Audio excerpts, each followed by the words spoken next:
नहीं, पता नहीं उन्होंने क्या कहा है, हमने देखा नहीं है।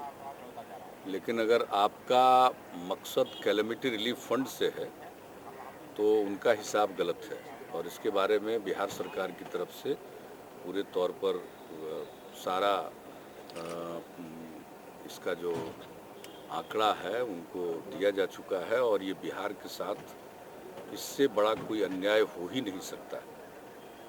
जो 11th फाइनेंस कमीशन में कैलेमिटी रिलीफ फंड का गठन किया गया था और उस स्कीम में ही तय हुआ था कि जो अवशेष राशि होगी कैलेमिटी रिलीफ फंड की, वो राज्य की समेकित निधि का अंग बन जाएगी उसका समय पूरा होने के बाद, यानी 1 अप्रैल 2005। तो वो हो गया और बाद में कोई दूसरी सरकार पुराने वित्त आयोग पर लिए गए निर्णय को पलटने का अधिकार नहीं रखती है। तो ये बात उनका बिल्कुल अनुचित है और वो है ही नहीं पैसा। कैलेमिटी रिलीफ फंड तो 11th फाइनेंस कमीशन का ख़त्म हुआ, 12th फाइनेंस कमीशन का कैलेमिटी रिलीफ फंड चल रहा।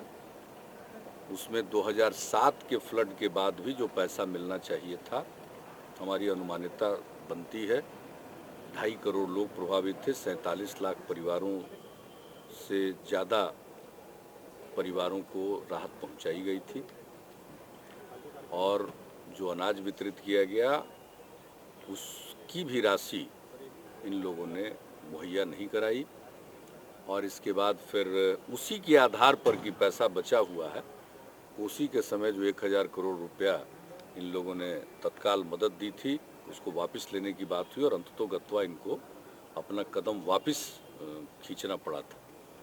इसलिए बात बिल्कुल गलत है और ये दूसरे राज्यों के लिए लागू हो चुका है। बिहार के लिए ये बात कैसे अलग कोई नियम बनेगा क्या? और 11th फाइनेंस कमीशन के समय की सरकार ने जो फैसला लिया 11th फाइनेंस कमीशन की अनुशंसाओं को स्वीकार करने का, उसको उसके बाद की सरकार नहीं पलट सकती। संसद में ये अंधेर गर्दी है। संसद में हमारे माननीय सदस्य सवाल उठा रहे हैं और ये सारी बात को कह रहे हैं। पहले जैसे कह दिया था कि 1000 करोड़ रुपया वापस करने का, हमारी सरकार ऐसा नहीं करती थी, अंत में उनको अपना शब्द वापस लेना पड़ा था, प्रणब बाबू को कहना पड़ा था। देखिए ये बात है, ये लोग किसी चीज को देख नहीं रहे और बिहार के साथ घनघोर अन्याय कर रहे हैं। ये कोई बात हुई कि किनका कौन सा है, किसके बारे में आयोग ने जो सिफारिश की वो लागू हो गई।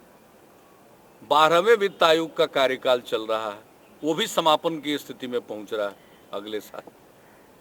अब पुराना पैसा जो समेकित निधि का हिस्सा बन गया उसके रिकमेंडेशन के हिसाब से उसको उठा करके आप जैसी मर्जी तैसा कर दीजिएगा, ऐसा अकाउंट हमने नहीं देखा। और इसको तो ये जो बिहार के साथ अन्याय हो रहा, हर फोरम में हर समय इस बात को कहा जाएगा और जनता के सामने भी हम इन सारी बातों को कह रहे हैं, उनको भी समझना चाहिए। और इस प्रकार से किसी राज्य के साथ अन्याय, अब कल हिसाब किताब लोग नहीं रखते थे जो यूपीए के ही अंग थे और आज भी उसके समर्थन में है, उसका खामियाजा आज के सरकार या आज के लोगों को भुगताया जाए, ये कौन सा न्याय है? इसलिए क्या उन्होंने कहा मैं अभी देखूंगा और तब उसके बाद जरूरत होगा तो हम फिर उनको लिखेंगे। राज्य सरकार ने प्रस्ताव भेजा है पुनर्वास के लिए। सब नहीं, वो पुनर्वास तो अलग ही, तो रिलीफ की बात हुई ना, पुनर्वास का तो अलग पैकेज मांगा गया। देखिए रिलीफ फंड से पुनर्वास का रिश्ता नहीं, कैलेमिटी रिलीफ फंड तो तत्काल राहत कार्य चलाने के लिए होता है। पुनर्वास, पुनर्निर्माण, इसके लिए तो अलग से पैसा दिया जाता है, वो कैलेमिटी रिलीफ फंड की बात नहीं। उस पर भी तो उन्होंने कुछ गंभीरता, जो राहत आप चलाते हैं उसके लिए ये हिसाब किताब है। अभी तो 2007 का हिसाब नहीं दिया इन्होंने, 2008 के बारे में ये अड़ंगा लगाए जो उस समय 1000 करोड़, हम लोगों के पास तो पैसा नहीं था, हमने कहा तत्काल मदद कीजिए, तो उस समय 1000 करोड़ रुपया दिया, कहा वापस करिए, तो उस पर बात आई। तो इसलिए ये एक तरफा बात करना हुआ और दूसरे का सुनना नहीं, अपनी बात पर अड़े रहना, भले ही वो असंवैधानिक और गैर कानूनी स्टैंड हो। तो ये तो फैसला लोग करेंगे, उसी के लिए वो फाइनल वर्ड नहीं है। संविधान है, संसद है, सब कुछ है।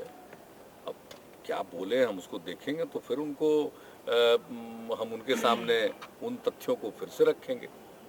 लेकिन ये स्वीकार्य नहीं, इस प्रकार का हिसाब किताब वो रख रहे हैं, राज्य सरकार का हिसाब किताब है और वो बता रहे हैं। 11वें वित्त आयोग की स्कीम के बारे में 12वें वित्त आयोग के कार्यकाल में उस समय थे क्या ये सरकार में जब फैसला हुआ?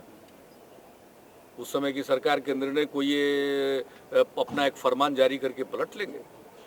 देश चल रहा संविधान से, उसी संविधान से वो भी बंधे हैं, उस संविधान से हम लोग भी बंधे हैं। उसी संविधान की उत्पत्ति है वित्त आयोग, और वित्त आयोग के निर्णय सरकार के द्वारा स्वीकारे जाते हैं, वो पलटे नहीं जाते।